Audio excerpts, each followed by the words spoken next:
SFJ 4x4 Studios presents in my oversized four-wheel drive Jeep. a Jeep podcast starring industry experts. Pure monosity. What? Say that again. With mad scientist Scott Brown, Use my drill press as a sort of lathe. our host Neil Simpson, If one light goes out, they all go out.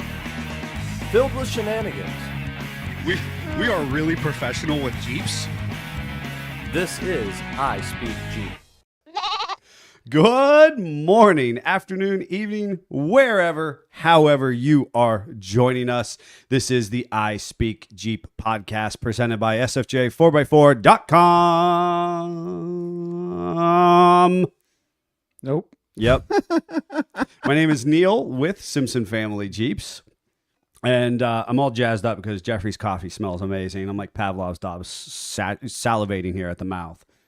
And you're acting like you're all cool, sitting over there with the shades on. I do have the shades on. Well, that's, you know what, and as you mentioned, I think is hysterical. And oftentimes, if you've been tuning in and you kind of understand our the new way that we're the format for the podcast, if you stay in after the cutscene, we are. You'll find out why medically he has to wear sunglasses. Why I'm wearing sunglasses, Yeah. and also by medically, I'm probably my sense of smell has been heightened. At Yeah, this that's point. why you're drooling over the coffee over there. Correct. That my wife so graciously brought me because I forgot at home. You should definitely give her, all the Lots props. of all the props. And who are you gentlemen joining me in Grandma's Couch Studio? Well, that guy drinking coffee over there is the producer, Jeff Chabante.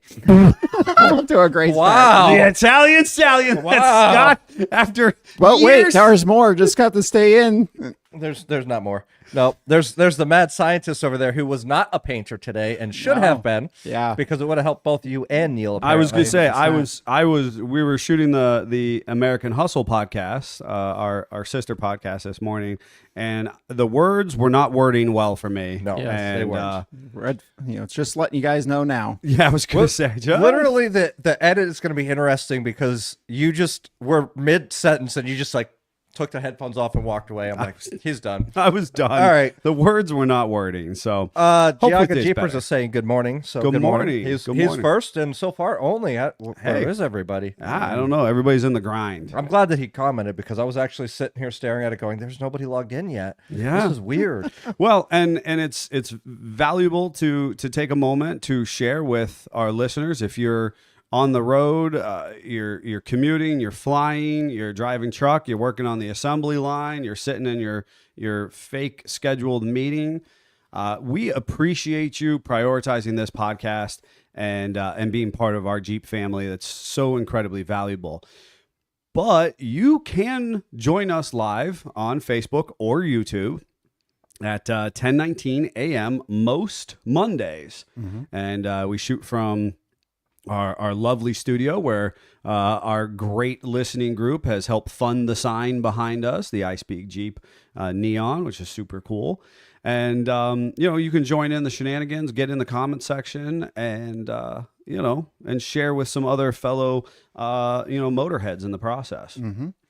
So what's today's topic, and what should they do, Jeffrey, if they enjoy the podcast? So today's topic is a continuation of last week where we're asking, where did the builds go? And last week we kind of recapped with SEMA and past trends, things like that. This week we're going to talk about those hidden treasures of Jeeps that are lost or the builds that have been lost or found. We've got some stories on both of those that we'll share. But before we get into that, like, subscribe, follow us on Patreon, become a Patreon member to get exclusive looks at some behind-the-scene footage, some videos that we just don't release to the public in general. Also, you can follow along through Patreon as a Patreon member on our Discord and join in the conversations that happen behind the scenes with some of our avid listeners. Additional to note, our seasonal merchandise, and it is a one and done, folks. So we make these hoodies, these shirts, and they are selling very well. So get in line, get yours made. If you have already put your order in, we are waiting on the artwork to come back for us to be able to produce the shirts themselves. So as soon as that artwork's in and we can start making the hoodies, We will absolutely have them ready for shipping and sending them out. I believe that should be very soon. It should be any day now. Yeah. As the seasonal stuff is concerned, we do have the Jerky. stuffed with adventure jerky. Yes. And that's obviously only good for before Thanksgiving. And that's obviously only good because one person ordered it besides Scott, so it's losing the competition. Whereas the You guys are letting me down. Where's right? all my Thanksgiving people? Where's No, I Thanksgiving think there is a people? couple orders on it, honestly, Yeah. but not in comparison to the any season for adventure, Yep. right? This can't compete with a zombie. The zombie That's chasing right. a turkey, chasing a Christmas tree equipped Jeep. So That's right. on your ugly Christmas sweater inspired background. the race So, is on, and the race of the zombies winning. it's pretty cool, folks. So and that's we're gonna produce that this year and then not again. So if you like that any season for adventure hoodie, this is the time to get it, and you could have it potentially in time for our Christmas parade, which will be on Black Friday. We're going to gather here at our location at 324 Orange Street in Conneaut, Ohio. All Jeeps welcome. Got a Patriot, got a Renegade, got a Compass, got a Liberty, got a whatever. I don't care. Come on out. I would love if somebody brought a Commander. I would love if a Commander. That was my most disappointing favorite Jeep. Absolutely. Absolutely. I wanted it to be so good. And It just had so wasn't. much potential. So into the comments again, real quick. Both Roy and Amanda Hill are saying good morning. Good morning. Brad Davis, good morning, fellas, and Nick and Linda Perry, good morning. Good morning. So the Christmas parade, we gather here roughly 4:30. We hang out. We're in seasonal attire. You can be Thanksgiving inspired. You can be Christmas inspired. You can be whatever. We'll have the Christmas decor going, and Yeah. we decorate our Jeeps with lots of lights and merriment. And don't forget, that's free for you to attend. So Correct. just show up with your Jeep and have a good time. 100%. And we will have some light refreshments here available as well. I heard the Grinch will make an appearance. The Grinch will be taking pictures with people, and there'll be lots of merriment and fun in the process. Somebody in our comments is asking, when are we getting the Gladiator 4xe? You know what? Mothership. With the 4xE's current concerns, which are right now just absolutely plaguing Stellantis as a whole, local dealerships, and the ownerships of the 4xE owners. As much as I desperately desire the Gladiator 4xE, which I think is just the best platform for it possible, we are not going to get that one. We're not going to see that one anytime soon. No, I don't think so either. And honestly, I don't. Obviously, we're not going to have a V8 Gladiator production either anytime soon. No, and does anyone remember what the choices were for the 2025 Gladiator engines? To my knowledge, they thought that was sticking with the V6, but Yeah, it was Yep. just a V6. Yep.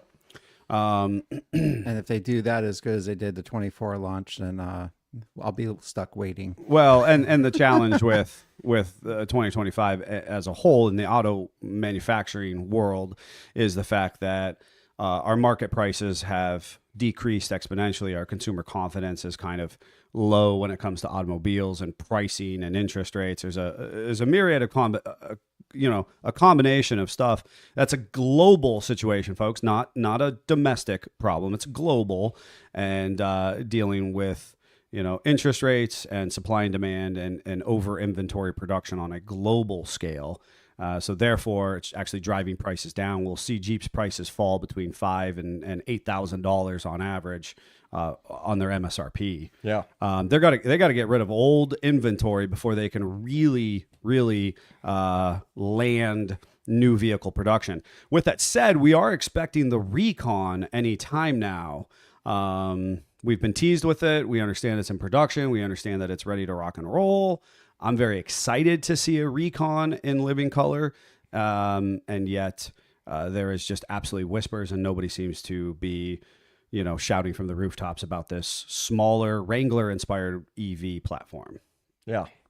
Should be interesting. Should be. And I think that that's the direction we're going. The challenge with the Gladiator specifically, which I've heard, is due to weight and range.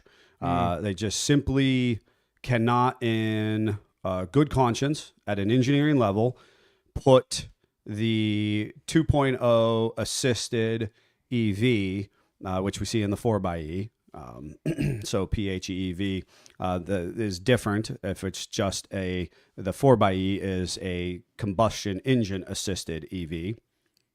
They cannot put it in a Gladiator based on payload and potential consumer use. You hook that up to the camper, you're going to get about 3 to 5 miles towing is what their concern is. They just don't want to deal with that. Yep. That's Anywho, fair. So on to the topic at hand. Where did the builds go? where did the builds go? Because we're talking about where did the builds go, and obviously last week we left it with one of my favorite truck-inspired builds. Talking about the Gladiator, I had shared it near the end there about the four-door JK, circa 2012, 13, 14, and it was built on a Cummins 3/4 ton Dodge chassis, which is pretty cool. And we talked about a number of different concept vehicles, SEMA builds. Honestly, how there's a number of SEMA builds that, kind of our eyes twitch, if you will, a little bit regarding, where do they end up? Where do they land in life? And so this is a continuation because Scott and I have a lot of experience kind of finding some of these builds, right? Because of our own personal interest. And I think that in part we've shared some of this with the outside automotive world, maybe not in the fullest capacity like American Pickers, per se, but in the early years, we've shared with enough of our immediate inner circle and some of our social media followers over the last 15 years that I think it garnered a lot of interest. I actually think our ability to pick and find unique vehicles, unique platforms in the world, maybe actually kind of entrenched people in following us and kind of understanding, our passion behind the vehicles. Yep. So this is what, today is going to be about is some of those things, and then some of the more, infamous ones that people may or may not have heard about. So I was actually kind of thinking about this, and when the show lights go off, when the build is kind of done its job, there's a couple different, and make a great if this then that kind of flow chart, but I don't know how to do that. So so I was thinking as it kind of depends on the functionality of the build, what its next step is. So I think immediately that first yes or no, is it too pretty for use or is it too impractical for use? And we saw a lot of that in the 60s into the 70s and the 80s in the hot rod custom car scene, where builds were getting so cartoonish, they just couldn't be used as a car. I'm going to talk about one of these because it just swept the auto market just this weekend. And there was a big thing that whether you were into a sports fanatic or whether you're a car fanatic, we all kind of got to get recentered on something. Yep. So go ahead. I'll bring that up here in a second. Yep. So if it's too... I'm going to pause this for just a quick second because we've got a bunch of listeners saying sound's getting really choppy. So I'm going to mute our sound and bring it back and see if that helps. So maybe that made a difference. See if some of our listeners can let us know. Thank you, Jeffrey, for doing your production work so valiantly over there. Chime in if you're a listener and you're tuned into either the YouTube or the Book of Faces. Let us know how the sound quality is.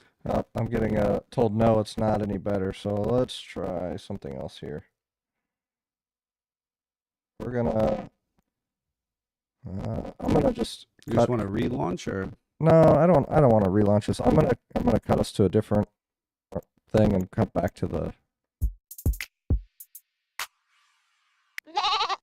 Now I can hear, even on our end, it's getting staticky. Okay, we're gonna have to relaunch, I think. Tune back in, folks. And if you're listening online, you don't know any of this is happening.